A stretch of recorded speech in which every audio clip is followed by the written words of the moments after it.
Welcome, and thank you for tuning in to Lady K Chat, a podcast that is designed for men and women to become better versions of themselves, which is broadcast every Tuesday at 6 p.m. Eastern Standard Time. Various subjects will be spoken upon, such as relationships, health and wellness, personal development, wealth building, children, and so much more. She is a two-time Amazon best-selling author, an international speaker and life coach. She is Lady K. And now for your host, Lady K. Hello, everyone, and welcome to the Lady K Chat podcast. This is your favorite host, Lady K, and I am so excited to be with you today. Today, I am going to be talking about a serious matter, and I really need you to pay attention, especially in those streets, because if you don't, it can cost you your life. And I want to make you aware of these types of predators, and they are out there and they are lurking. And I'm talking about a narcissist. Today's show is called I'm in Love with a Narcissist. I will be sharing my personal story on how I was affected being in two relationships with two different types of narcissists. But before I get into my story, I definitely want to share you some insights on narcissists because the word has been going around loosely. So I want to give some clarification. So there's actually a disorder called NPD, and that's Narcissistic Personality Disorder. And there is also the difference between someone who has the trait of a narcissist. See, a lot of people don't know that. They're just saying, oh, this person is a narcissist. No, correction. The person have traits of a narcissist.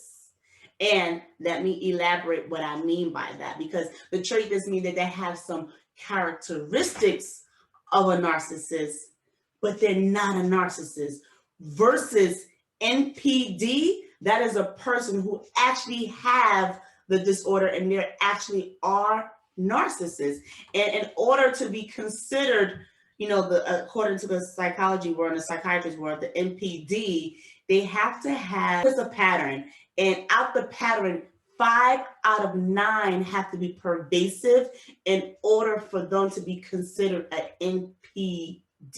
So I do not want you to get confused with NPD and a person who have the trait of a narcissist. Whew, I hope that made a little bit of sense. But, I will elaborate as I go on and I share this. So again, the trait is just show that you just have the traits of a narcissist. But I just want to give you some ideas of what the traits are. It can be frequent lying, exaggeration. They rarely admit their flaws. They're highly aggressive when criticized if they don't know how to control themselves. They project a false image. They love breaking the rules. They have no boundaries. They stay in violation.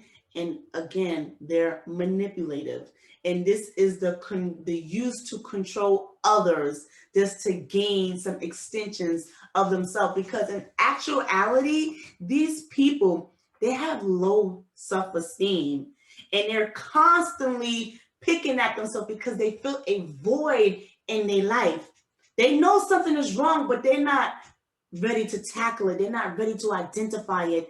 They're not being honest with themselves. It's very challenging to get a person who has an NPD order to see that they are a narcissist and to get treatment. It really happens. However, the traits of it, a little bit of all of us can have that trait, but some are extreme more than others. So now that you have an idea, let me share my story with you. And I'm actually going to tell you about 2 relationships I was in and how these 2 people have the 2 different types of narcissism. So my first one, This was about 20 years ago. And I was young. I was a teenager. And this guy that I met, I'm going to call him Pretty Boy because that's exactly what he was. He was a pretty boy. You know, back then, light skin was in and nice eyes and nice hair. And that's what I got myself caught into. But I didn't know because at that time, honestly, if you really want to think about it, I was a victim. But I transitioned out of that. But let me just tell you, elaborate about this guy. So, Pretty Boy, I met him. He told me he was maybe a year or two older than me. He said he was a senior in high school. He talked very highly about himself, the sports that he was in, told me about how he loved his mom and his stepbrother, and his dad wasn't around and he didn't want to be like his dad and he wanted to make sure of that. So we lived an hour away from one another, right? So it's kind of like it was a weekend relationship. So we would have a meeting spot every weekend. And I'm from New York, guys. So we will meet in 42nd Street. And, you know, it was great. It's always great in the beginning, but I then start to pick up some flags. I ignored the flags. Please don't ignore the flags. But one of the biggest signs was that he was extremely jealous. And it drove me crazy. He would do things like put me on a pedestal, tell me I'm beautiful, and then shortly say, oh, I know you got men chasing after you. And I know when I'm not around, you're probably out there cheating on me. And here's me, I'm trying to reassure him, no, I'm not, no, I'm not. Young and naive. And this was a constant battle. This was a constant thing that he picked on me. And not even just that, the constant phone calls, especially if I missed his call. He didn't like that because he felt that I was disrespecting him by avoiding his calls. So he made everything about him because he will follow up with me by saying, do you love me? And me being young, I'm like, yeah, I love you. So he said, if you love me, why would you want to upset me? And I was like, wow, talk to me like I was a child. And I'm like, that's not the case. But I want to share this one particular story that was like kind of crazy. And it put things in perspective to me now that I'm older. So one day, when we was at our meeting spot, I was there first and I was waiting for him. And while I was waiting for him, the guy that worked there came over and started talking to me. And I'm like, in my mind, I'm like, listen, please walk away from me before my boyfriend comes because I do not want him to see me with you. I don't want any problem. And as he's walking away, guess who stepped in the room? Pretty Boy. And it wasn't pretty because he went up to the guy. I don't know what he said to him. He just ran out the restaurant, and here's me chasing him down 42nd Street. And I was trying to get his attention for at least, excuse me, 15 to 20 minutes. And we're walking down a very busy street. Anybody that knows 42nd Street is very crowded. So can you imagine? I'm like behind him, trying to chase behind him, and he's ahead of me. But then when he proceeded to slow down, he told me he was sorry. And then he asked me, he said, are you sorry? And I said, because I didn't want no headache, I said, I apologize. Because we already know when you start to get to know a person, you start to see their patterns, you try to avoid getting them upset. That is highly a sign that you're dealing with someone that's a narcissist. And to be honest, they are abusive. Not only are they psychologically abusive, it can lead into physical. But in my case, it was more psychologically. He played the psychology game to the T. And I actually remember one day we was at a point in our relationship where it was blossoming because we was together for almost 2 years. And by that time, I was about to graduate high school, you know, and transition. And we had a conversation, and he said to me, I think we need to get our own place. You know, let's go upstate New York. And I said, that's too far from my family. I'll be too far from my family. And just like that, he looked me dead in my face and said, So I said, wow. And then there was other little things that was said to me. If I can't have you, nobody else can't have you. And it was just, honestly, it was too much for me. And it was too much for me because I wasn't raised in that type of environment. I had family who loved me. I had family who nourished me. I had brothers and cousins that I did not tell them about him because I know, I just know that it wasn't going to go lightly. And I never brought him around my family.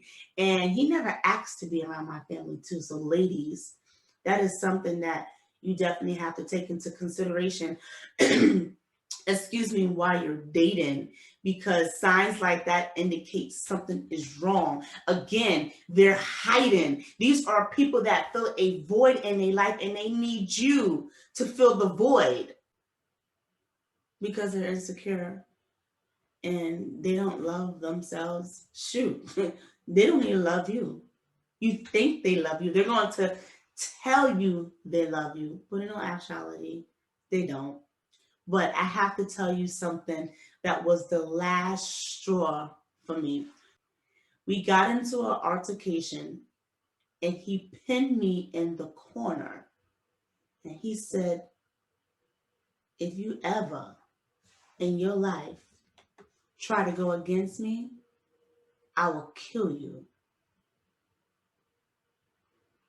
Yeah. And at that moment, I knew I had to get out. If I stayed in that relationship, it would have turned physical. Like I said, that relationship lasted 2 years. It was dangerous and it was toxic. And I knew I deserved better and I got myself out. I was single for a while. And the crazy thing about it, when I was experiencing all of this, I never told my friends and family what I was going through.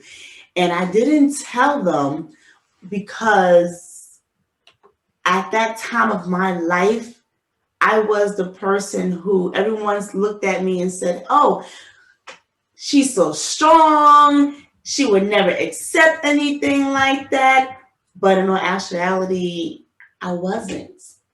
And I had to forgive myself. See, when I was younger, I didn't understand yet. But as I am older now and I reflect back, and I said, that girl, in order for a predator like him to approach me, because you have to remember, a predator needs a prey.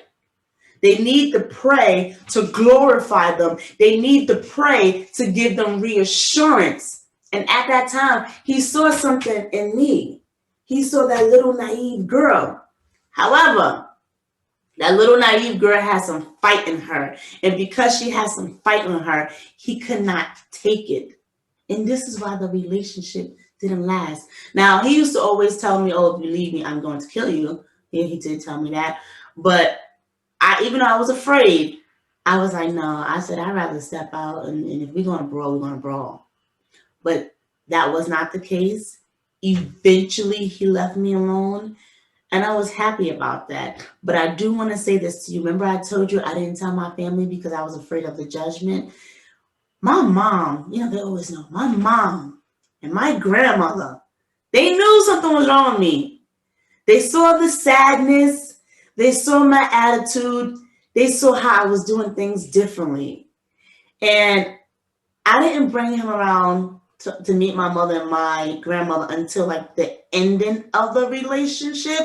And even that gave them confirmation that something was wrong and they knew. But again, by that time, I ended it and I just gave myself some time because I knew I needed to be at peace. And Christian Boy was more of the who had traits of a narcissist.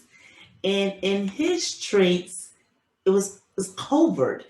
And they have that's the special name that they have for all these different narcissists. But on his end, he played victim.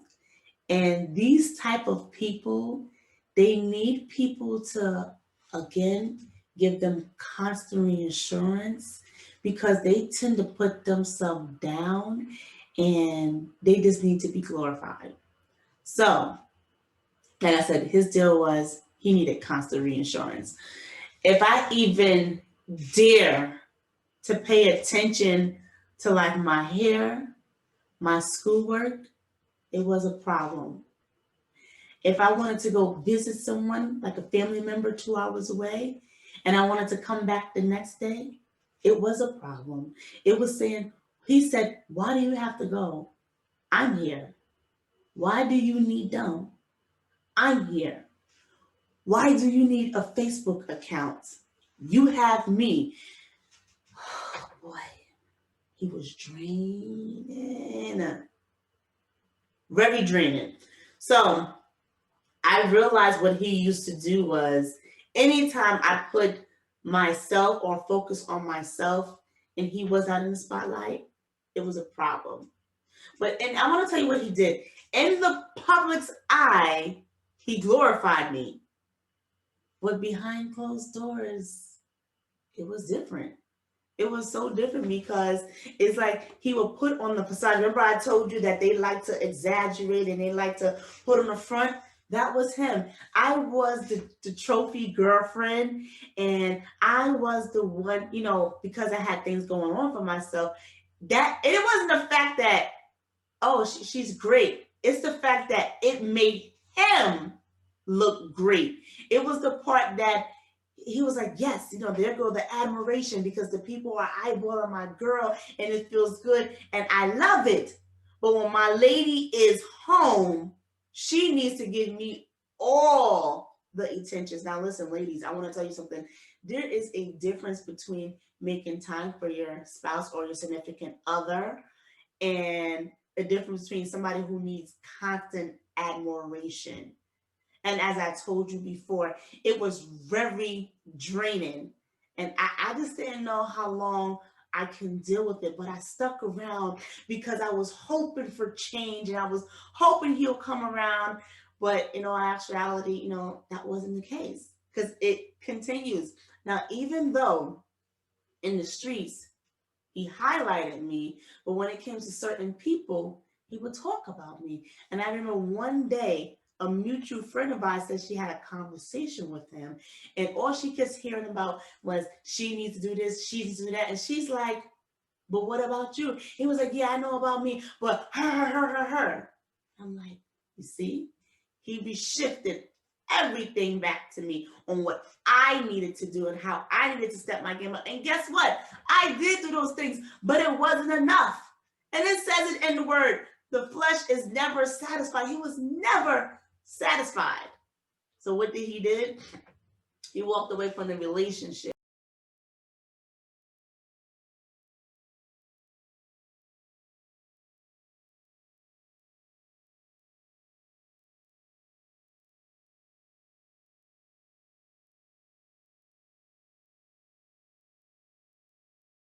Lady K.